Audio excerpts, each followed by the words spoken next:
Information-fueled. Opinion-driven. This is Nashville's Morning News with Dan Mandis. And so, my fellow Americans, we talk news. 6:07, Nashville's Morning News on Super Talk 99.7 WTN. Good morning to your friends for Friday, January 31st of 2025. Hope you are doing well this morning. I'm a little ADD today, Joan, but you played an audio bite. I am going to get to the incredible Tulsi Gabbard Senate confirmation hearing yesterday. But you played a piece of audio that triggered me, Joan.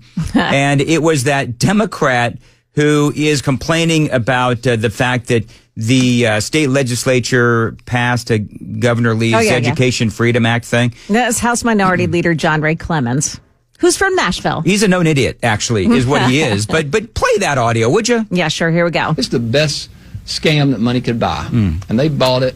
And they got it through. So congratulations. You just destroyed public education. So can we talk about the state of public education in Nashville? I mean, I hate to say it this way, but what have you got to lose?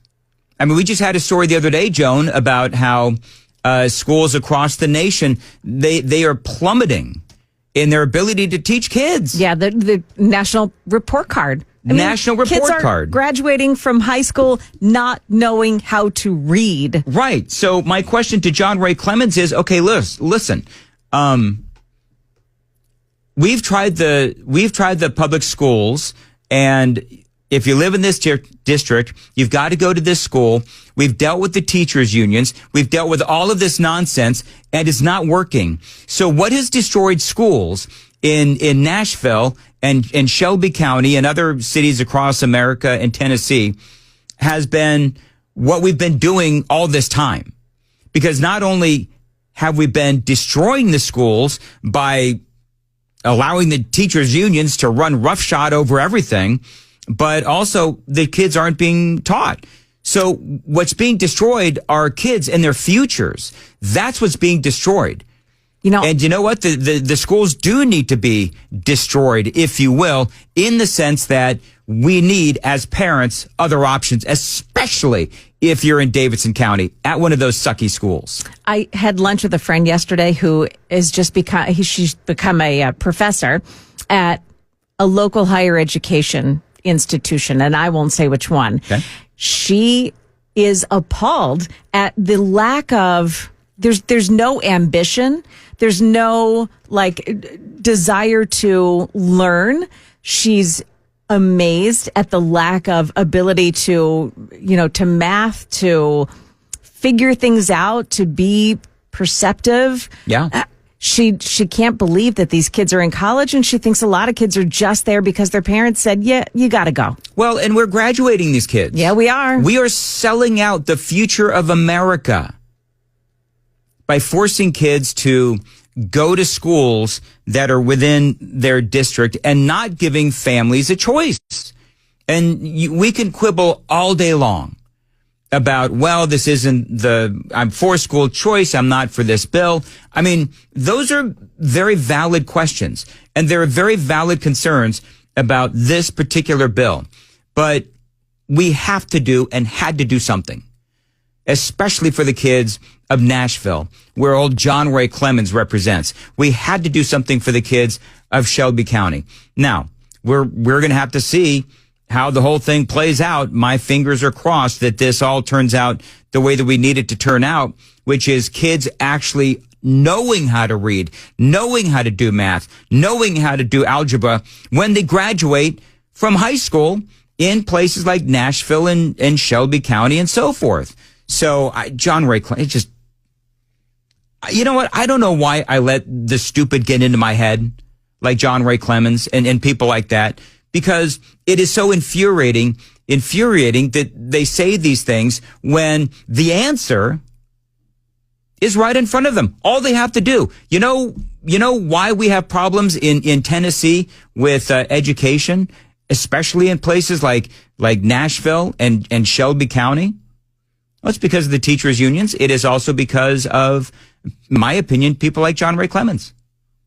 So I'm ecstatic that teachers, ultimately parents, will have the ability to hopefully send their kids, if they can afford the gap, be able to send kids to another school, a better school.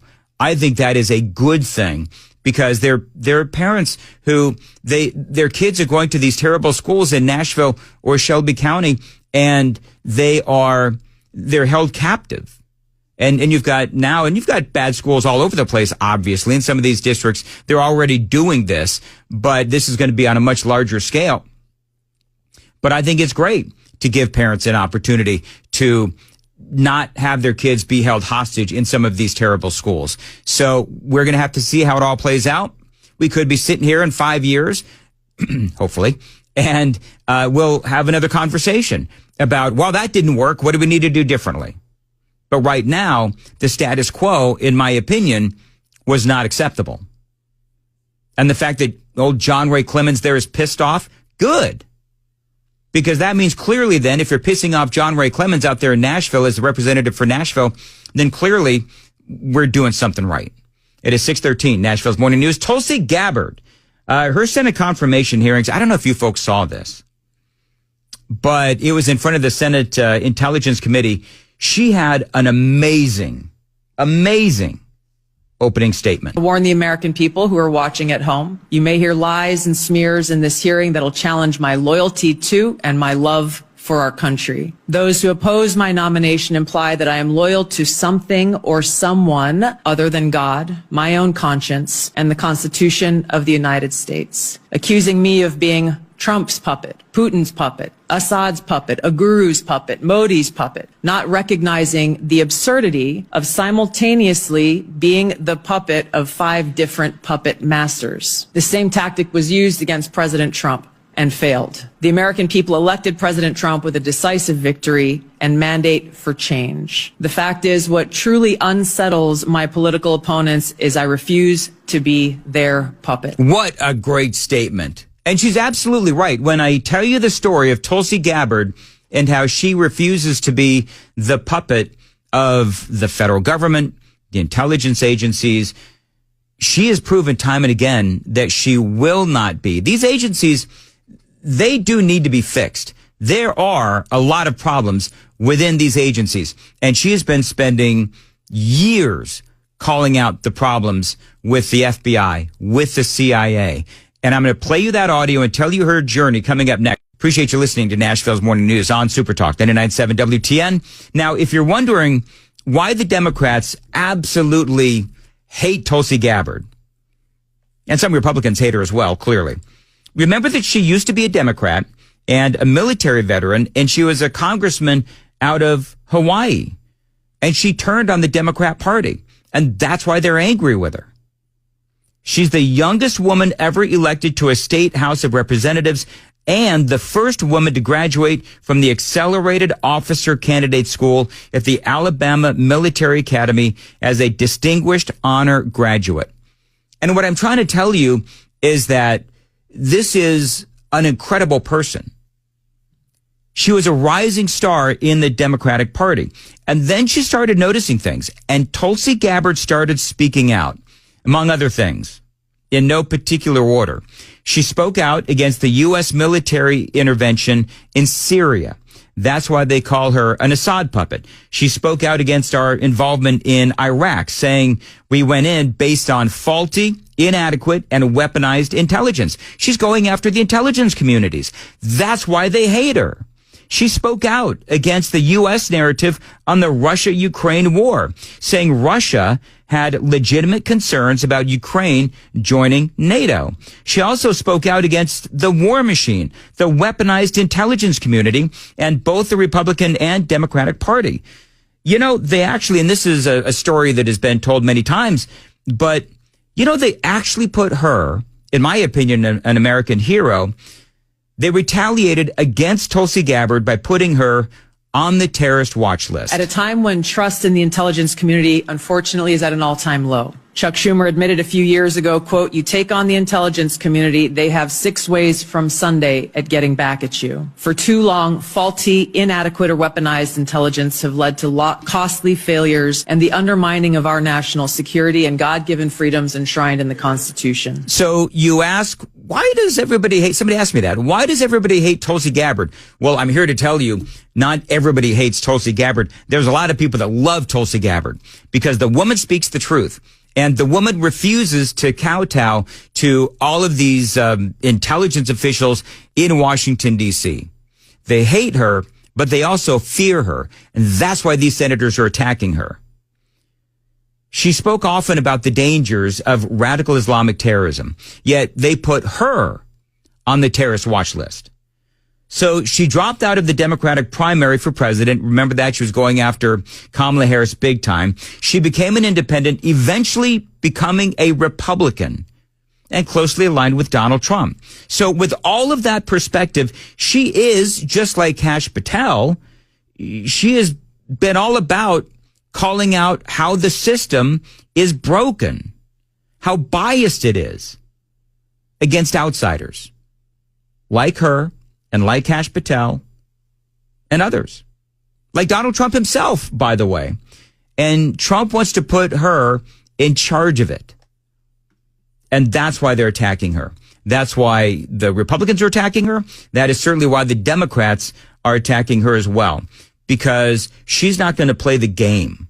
She has seen all this, not from an outsider's perspective, really, but as someone who has been a victim of that D.C. weaponization, just like Donald Trump has. And I think that's why they do have a lot in common.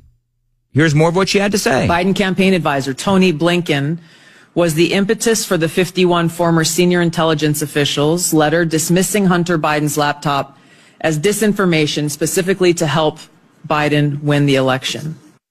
So it's interesting. She's being called a traitor to America. That's what they're saying about Tulsi Gabbard. A traitor to America. And I think what they really believe is that she is a traitor to Washington, D.C. And I believe that is their biggest issue with her. Now, coming up, the battles that she had with some of these senators are some of the most epic that I've ever seen. Coming up before the news at 6:30, I'm going to go through some of that audio. And did you see, Joan, what she did to Amy Klobuchar? Did you see what Kash Patel did to Amy Klobuchar yesterday? Oh, no. Oh, my gosh. I've got that audio for you coming up as well. Just, in my opinion, some great moments yesterday if you're a supporter of Donald Trump and what he's trying to do with these picks for these various cabinet level positions. So we're going to talk about that and a whole lot more. By the way, take our poll that we've got on YouTube. Go watch YouTube. Go watch us on YouTube and take the Daily Dan poll. The Daily Dan poll today, Edward Snowden, hero or traitor? Tulsi Gabbard spoke about that yesterday during these Senate confirmation hearings. We're going to talk about that straight ahead.